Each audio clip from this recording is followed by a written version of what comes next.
ভারতকে আরো কড়া শাস্তি দেওয়ার পথে আমেরিকা। রাশিয়া থেকে তেল আমদানি করার শাস্তি আরো বাড়তে পারে ভারতীয় পণ্যের শুল্কের পরিমাণ। একই শাস্তির মুখে চীন, ব্রাজিল। মার্কিন আইনসভায় আসতে চলেছে বিল। সমাজ মাধ্যমে পোস্ট রিপাবলিকান সেনেটর লিন্ডসে গ্রাহামের। এ বিষয়ে আরো বিস্তারিতভাবে জানবো। আমাদের সঙ্গে টেলিফোন লাইনে রয়েছেন আমাদের প্রতিনিধি অঙ্কুর ভট্টাচার্য। অঙ্কুরদা, ঠিক কি বলা হয়েছে আমেরিকার তরফে?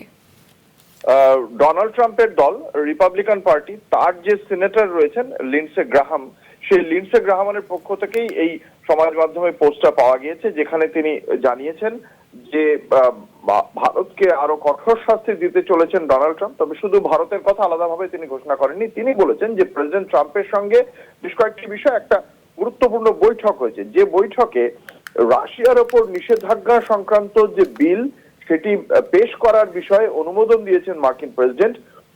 এই বিলটার বিষয়ে লিন্ডসে গ্রাহাম, রিপাবলিকান সেনেটর, এবং রিপাবলিকান সেনেটর ব্লুমেনথাল, তারা আরো কয়েকজনের সঙ্গে দীর্ঘ কিছুদিন ধরে কাজ করছিলেন। এটা ইউক্রেনের শান্তির জন্য একটা গুরুত্বপূর্ণ বিল বলেই মনে করছেন তিনি, কারণ তাদের ধারণা যে রাশিয়ান প্রেসিডেন্ট পুতিন শুধুমাত্র কথাই বলছেন আর নিরীহ মানুষকে তারা হত্যা করে চলেছেন। এই বিলটা প্রেসিডেন্ট ট্রাম্পকে সেই সমস্ত দেশগুলোকে শাস্তি দেওয়ার সুযোগ দেবে যারা সস্তায় রাশিয়ান তেল কিনে রাশিয়ার যে যুদ্ধ করার যে মানসিকতা, সেই মানসিকতায় একটা কার্যত জ্বালানি সরবরাহ করছে, সেই রাশিয়াকে কার্যত অর্থ দিয়ে সহযোগিতা করছে। এর ফলে চায়না, ভারত, ব্রাজিলের মতো দেশগুলোর বিরুদ্ধে প্রেসিডেন্ট ট্রাম্পের হাতে একটা হাতিয়ার হবে এই বিল, যাতে তারা সস্তায় রাশিয়ান তেল কেনা বন্ধ করতে পারে এবং ইউক্রেনের বিরুদ্ধে যে যুদ্ধ চলছে সেখানে যাতে অর্থ না পৌঁছয়, তার জন্যই এই বিলটা আসছে বলে জানিয়েছেন। এবং আগামী সপ্তাহ নাগাদই এই বিলটি মার্কিন আইনসভায় পেশ হতে চলেছে এবং সেক্ষেত্রে বিলটি পাশ হলে অত্যন্ত গুরুত্বপূর্ণ হবে।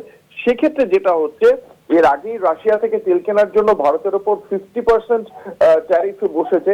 এবার সেই ট্যারিফের পরিমাণটা অনেক গুণ বেড়ে যেতে পারে বলেই প্রাথমিকভাবে মনে করা হচ্ছে, যেখানে সেটা প্রায় 100% কাছে চলে যেতে পারে, যেটা চায়নার উপর ইতিমধ্যেই রয়েছে, সেটা আরো বাড়তে পারে বলেই মনে করছে রাজনৈতিক মহল।